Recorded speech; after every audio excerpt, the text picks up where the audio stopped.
Desde Buenos Aires, Argentina, transmite LS82, TV Canal 7, la televisión pública.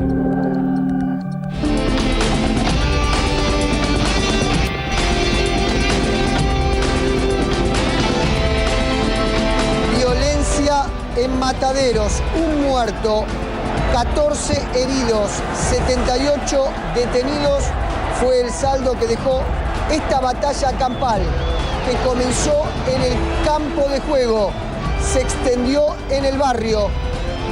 Lamentablemente falleció un hincha de Tigre, 41 años. Una masacre. Eso sí, hubo un partido de fútbol antes. Ganaban los de Victoria 2-1. Y además, vigilia piquetera a 5 años de los asesinatos de Costecchi y Santillán. En manos de la bonaerense, grupos piqueteros y organizaciones sociales marchan hacia el puente Avellaneda y realizan una jornada cultural en la estación Avellaneda, donde fueron asesinados. Estamos en vivo.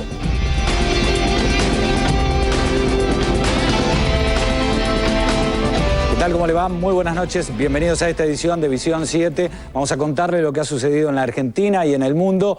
Ya estamos a 5 años de los asesinatos de Costecchi y Santillán en el puente Avellaneda, en la estación Avellaneda, pero en el puente Avellaneda se va a realizar una caminata, se va a recordar lo que fueron las manifestaciones de allí, del año 2002, y lo que fue la lucha de Costecchi y Santillán. Ya podemos conectarnos, vamos en vivo a Avellaneda. Está trabajando Juan Carlos Bartolota desde allí para contarnos qué es lo que está sucediendo y todo lo que se va a realizar en esta jornada de recordación. Juan Carlos, ¿qué tal? Buenas noches. ¿Qué tal, Fernando? Muy buenas noches. Efectivamente, hace 5 años atrás, a poco de la crisis en la cual se sumía la República Argentina en diciembre de 2001, se producían los movimientos sociales en la República Argentina que comenzaban a tener cuerpo con diversas protestas que se llevaban a cabo a lo largo y a lo ancho de la República Argentina. Aquí en la localidad de Avellaneda, justamente, movimientos de izquierda, movimientos piqueteros realizaban una de sus habituales marchas en este lugar. La intención justamente en esa oportunidad era la de cortar el puente Pueyrredón que une la provincia de Buenos Aires con la capital federal. Había comenzado previamente una discusión, se podría decir, desde el propio gobierno sobre en esos momentos que intentaba Eduardo Duhalde, de la necesidad de cortar o no, o de permitir que estos movimientos llevaran adelante el corte del puente Pueyrredón. Bueno, todo lo demás ustedes lo conocen, es más, a través de las imágenes de un equipo de Canal 7 justamente se conoció el trágico desenlace que tuvo esa jornada conocida como la masacre de Avellaneda, que costó la vida a Darío y a Maximiliano, que hoy llevan aquí su nombre en la estación anteriormente conocida como Estación Avellaneda. Y desde hoy, desde muy temprano, se realizan actividades culturales, hay distintas muestras artísticas, grupos musicales. Pablo Solana, bueno, ¿cómo estamos a estos 5 años? ¿Cuál es esta marcha de antorcha que se va a iniciar? Justamente cómo los ubica en este lugar, ¿no? Nosotros por un lado estamos conformes, se puede decir, porque logramos la condena a reclusión perpetua de Fanchotti y Acosta, quienes asesinaron materialmente, quienes apretaron el gatillo y desencadenaron las muertes de nuestros compañeros, por un juicio en los tribunales de Loma de Zamora que también requirió de mucha movilización. Pero también estamos señalando que el poder político que decidió que hubiera muertes, como ahora pasó recientemente en Neuquén con el profesor Fuentealba desde el gobierno de Sovich, no fue investigado, no se pudo indagar más a fondo en por qué se dio una orden de que se reprimiera con munición de plomo y que dejó como saldo la muerte de nuestros compañeros. Así que estamos en esa doble situación de tener por un lado la condena de los autores materiales, pero la insatisfacción de que los autores ideológicos no fueron condenados, ¿no? Ni siquiera investigados. Muchísimas gracias. Gracias a ustedes. Bueno, decíamos en minutos nada más, va a comenzar desde aquí y cortando esta avenida Pavón una marcha de antorchas que va a finalizar justamente en la subida hacia la capital federal de el ya conocido Puente Pueyrredón, que une, insisto, la provincia de Buenos Aires con la capital federal. Fernando. Muy bien, Juan, volvemos en el desarrollo de esta emisión de Visión 7. Ahora hay más información en estos títulos. Audiencia concedida. El electo jefe de gobierno porteño, Mauricio Macri, será recibido por el presidente Kirchner el miércoles a las 18. El encuentro se desarrollará en la Casa Rosada. Ríos por el diálogo. La gobernadora electa de Tierra del Fuego anticipó que solicitará una entrevista con el presidente y destacó el gesto de su rival, Hugo Cócaro, que la saludó personalmente. Lula endurece el tono. El presidente de Brasil pidió disciplina militar para poner fin a las protestas de los controladores aéreos que la semana pasada dejaron sin operaciones a los principales aeropuertos del vecino país.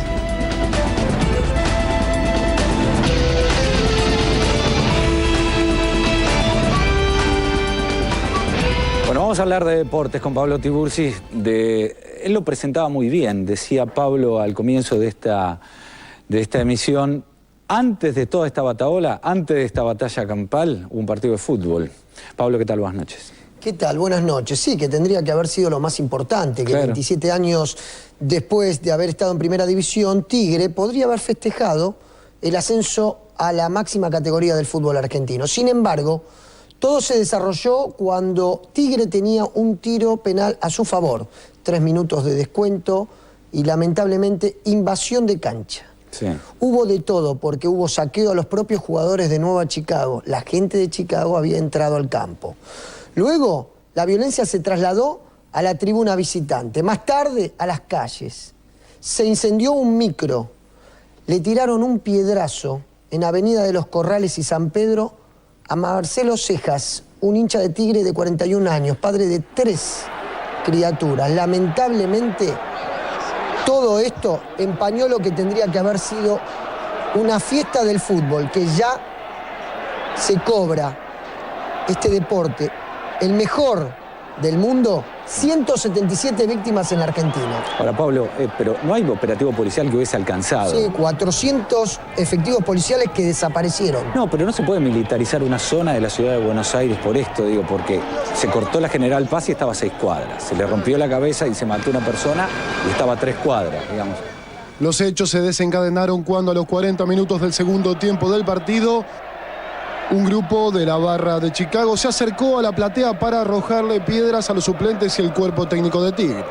El árbitro Gustavo Bassi le dijo al técnico Diego Caña y a sus acompañantes que se refugiaran debajo del techo del banco de suplentes para continuar el juego.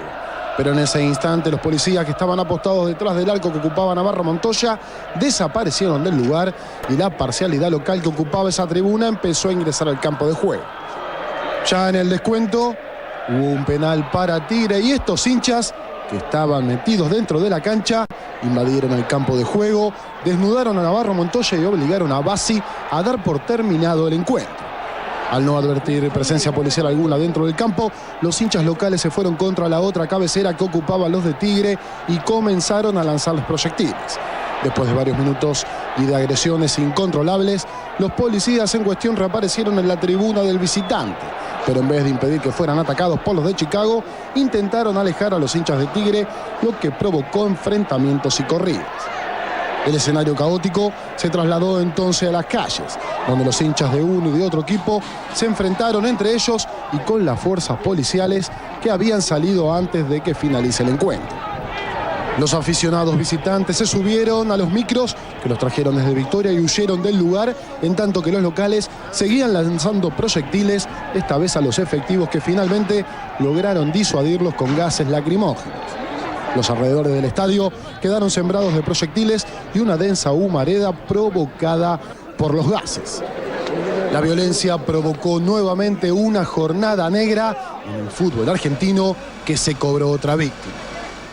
Lamentablemente hay un fallecido de sexo masculino, 41 años, que ingresó con un traumatismo gravísimo de cráneo en ambulancia al SAME a la guardia del Hospital Santoyani. Se hicieron todas las maniobras de reanimación, pero fueron infructuosas. El resto son 11 pacientes con politraumatismos varios, heridas cortantes en rostro, una fractura expuesta en uno de los dedos de una de sus manos, y hay 3 integrantes de Policía Federal que se encuentran con politraumatismos en el Hospital Piñero. Y al entrar en la General Paz empezaron a caer piedras de todos lados y bueno, me rompieron el parabrisas y me rompieron la frente. Fue el operativo necesario y bueno, siempre hay algún altercado. Pero ¿por qué la policía estaba adentro de la hinchada de Tigre y reprimía a la gente de Tigre y no adentro de... No, la policía estaba donde tenía que estar y operó de la forma más rápida para desalojar a la gente del estadio, ¿está?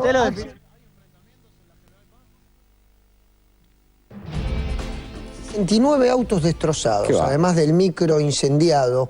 La vida de este chico Cejas con un piedrazo que cayó y esperó 25 minutos. Con vida lo llevaron al Hospital Santoyani porque la ambulancia no podía ingresar al sector. De hecho, la primera ambulancia, la que no ingresa, la que no lo lleva a Marcelo Cejas, fue apedreada. Una locura, total. Ahora, Pablo, decime, pero por esto digo, no se puede militarizar una zona totalmente porque no hay cantidad de policía que valga ante semejante... A ver, esto es un sector de la sociedad enferma, digamos. Nadie en su sano juicio hace lo que hizo esta gente, totalmente loca, enferma, son asesinos, bandas.